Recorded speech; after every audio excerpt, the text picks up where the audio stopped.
Hello दोस्तों। आज मैं आप लोगों को एक महाभारत की पौराणिक कहानी सुनाऊंगा जो कि महाभारत के युद्ध के बाद की घटना है। दोस्तों, महाभारत के युद्ध के बाद धर्मराज युधिष्ठिर ने गौरवशाली राजसूय यज्ञ किया था। उस गौरवशाली यज्ञ के बाद महाप्रसाद के वितरण भी किया जा रहा था। भोजन ग्रहण करने के बाद लोग अपना हाथ जहाँ पर धुल रहे थे वहाँ पर एक अर्ध सुनहरे फल वाला नेवला आकर के रोटने लगा। उसको लौटता देखकर लोग उस पर हंसने लग गए। लोगों को हंसता देख नेवला लौटना बंद कर दिया और उनकी तरफ देखकर उन्हें धिक्कारते हुए बोला कि तुम लोग सब के सब पापी और दुष्ट हो। मुझे तो तुम लोगों पर हंसी आ रही है, तुम लोग मुझ पर क्या हंसोगे। लोगों ने कहा, अरे नेवले, तुझे हम पर क्यों हंसी आ रही है? हंसने का काम तुम तो खुद के हाथ जूठन में लौट के कर रहा है। नेवले ने कहा, हाँ, मैं यहाँ इसलिए लौट रहा हूँ ताकि मेरा शरीर जो आधा सुनहरा है पूरा सोने का हो जाए। लोगों ने पूछा कि तुम्हारा शरीर यहाँ के जूठे पानी में लौटने से पूरा सोने का कैसे हो जाएगा?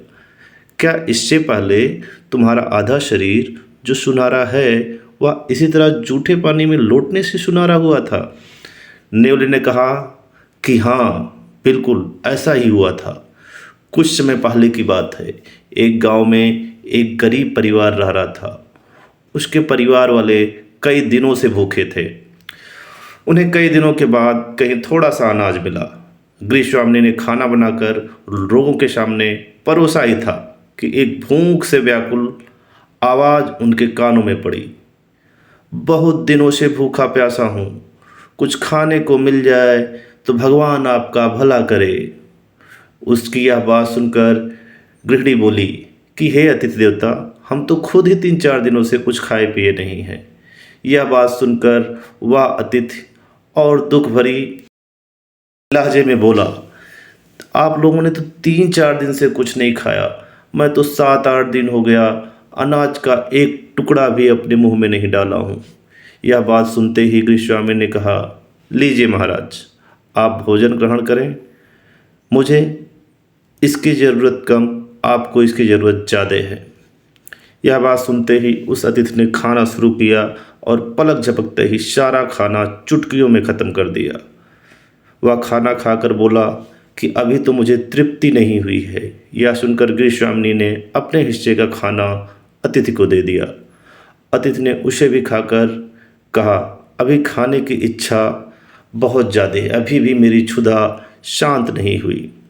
यह सुनकर घर के बड़े बेटे ने अपनी थाली अतिथि के सामने कर दी। अतिथि ने वह भी खाना खत्म कर दिया और बोला, मेरी क्षुधा अब भी नहीं शांत हुई।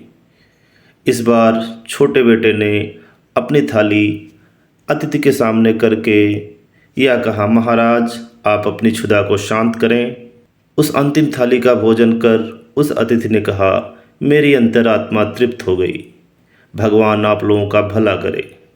खाना खाने के बाद उस अतिथि ने जहां अपने हाथ धुले थे वहीं पर से मैं थोड़ी देर बाद गुजरा तो मेरा आधा शरीर वहां पर गिरे अनाज के टुकड़ों के संपर्क में आने से सुनहरा हो गया।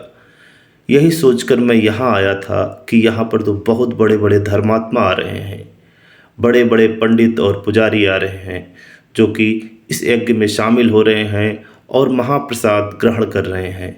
हो सकता है कि मेरा आधा शरीर यहाँ के गिरे हुए अनाज के टुकड़ों के संपर्क में आकर सुनहरा हो जाए, लेकिन ऐसा नहीं हुआ।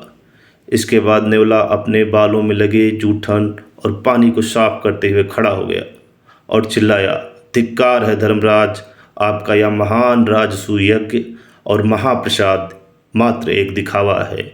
यदि आपने वास्तव में कोई पुण्य कार्य किया होता तो मेरा बचा हुआ फर भी सोने का हो गया होता, लेकिन ऐसा नहीं हुआ। लोग नेवले द्वारा बताई गई कहानी को सुनकर अवाक थे और उस गरीब परिवार की भूरी भूरी प्रशंसा मन ही मन कर रहे थे कि वो गरीब परिवार निश्चय ही बहुत बड़े दानी और महात्मा थे, जो उन्होंने इतनी भूखी अवस्था में भी अपनी सामने की थाली अतिथि को दे दी। दोस्तों, आपको ये कहानी कैसी लगी कमेंट बॉक्स में कमेंट करके ज़रूर बताएं और मेरे इस चैनल को सब्सक्राइब, लाइक और शेयर ज़रूर करें। धन्यवाद।